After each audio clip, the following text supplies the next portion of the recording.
Hola, buen día. Mi nombre es Oscar Paul Zambrano Huerta, estudiante de nivelación de la carrera de Electrónica y Automatización de la Escuela Superior Politécnica Agropecuaria de Manabí.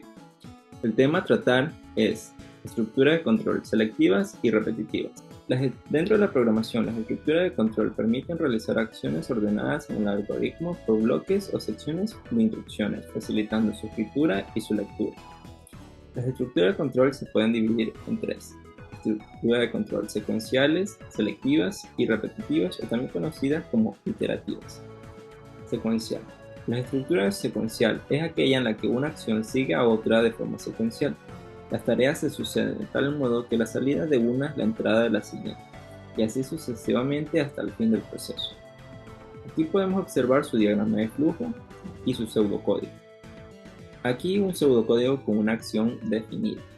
Dando inicio, levante la bocina, espere tono, marque el número, espere que contesten, hable con la otra persona, cuelgue la bocina y damos fin. Selectivas. Esta estructura de control son aquellas que evalúan una expresión y a partir del resultado permiten tomar decisiones entre una, dos o más opciones. A esto se le conoce como selección condicional. Existen tres tipos de estructuras selectivas: selección simple, doble y múltiple. Simple. Se ejecutarán una o varias instrucciones en función de si se cumple o no una condición. Si es verdadera, se ejecutará dicha acción. De ser falsa, no la hará. Su sintaxis es if. Aquí su diagrama de flujo y su pseudocódigo, donde si, condición entonces, instrucciones, fin, sí. A esto se le conoce como una expresión booleana, es decir, que la instrucción podría ser ejecutada siempre y cuando la condición sea verdadera. Doble. Se usan para la toma de decisiones lógicas, y la misma toma de decisiones se basa en la evaluación de una o más condiciones que nos señalarán como consecuencia la rama a seguir, la cual presentará una nueva condición de forma sucesiva. Su sintaxis es if y else. Este es su diagrama de flujo y su pseudocódigo, donde si, condición entonces, instrucciones 1, si no, entonces, instrucciones 2, fin, sí. En este caso, la condición se trata de una variable booleana o una función reducible a booleana tipológica o verdadero o falso. En este caso, que la condición sea cierta, se ejecutará instrucciones 1. De ser falsa, se ejecutará instrucciones 2. Múltiple. Se selecciona entre varias posibilidades, dependiendo del valor de la expresión. Su sintaxis es switch. Aquí podemos observar su diagrama de flujo y su pseudocódigo. Sin embargo, debes tener en cuenta que para usar este método existen determinadas condiciones que tienen que ser mutuamente excluyentes. Esto significa que si cualquiera de ellas se cumple, las demás tienen que ser necesariamente falsas. Ahora pasaremos a las estructuras de control repetitivas, o también conocidas como iterativas. Las estructuras de control repetitivas se utilizan para resolver problemas donde sea necesario repetir un determinado número de veces un conjunto de instrucciones. También se les conoce como estructuras iterativas. Se dividen en tres tipos de bucles: for, while y do while.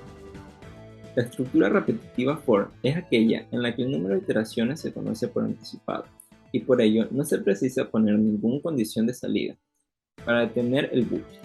En su lugar, un contador cuenta el número de iteraciones fijas y se termina cuando llega al valor final previamente definido. Aquí tenemos su diagrama de flujo y su pseudocódigo. While. Se evalúa la expresión booleana.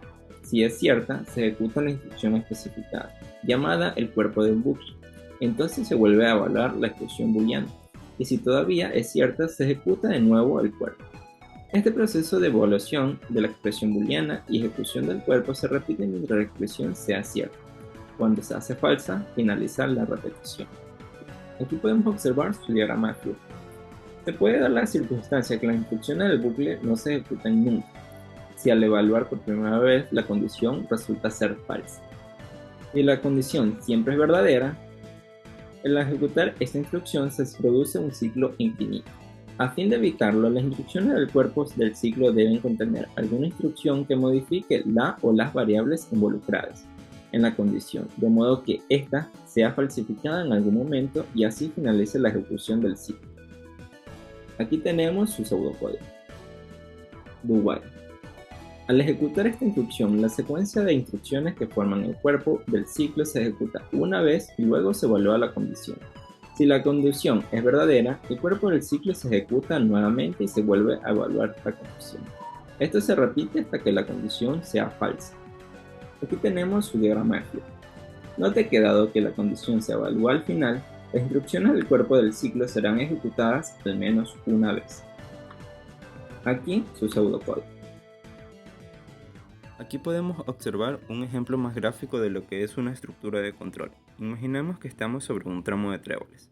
Mientras hayan tréboles sin inspeccionar, miraré uno de cerca y lo inspeccionaré. Si es de 4 hojas, lo arrancaré. Aquí estamos ante una estructura repetitiva, donde mientras hayan tréboles sin inspeccionar, funcionaría como una condición. Y sí, una estructura selectiva. Si no fuese de 4 hojas, se saltaría la instrucción. De esta forma tenemos un bucle. En dado caso que no hubiesen más tréboles que inspeccionar o de por sí nunca hubiesen tréboles de 4 hojas, el bucle finalizaría.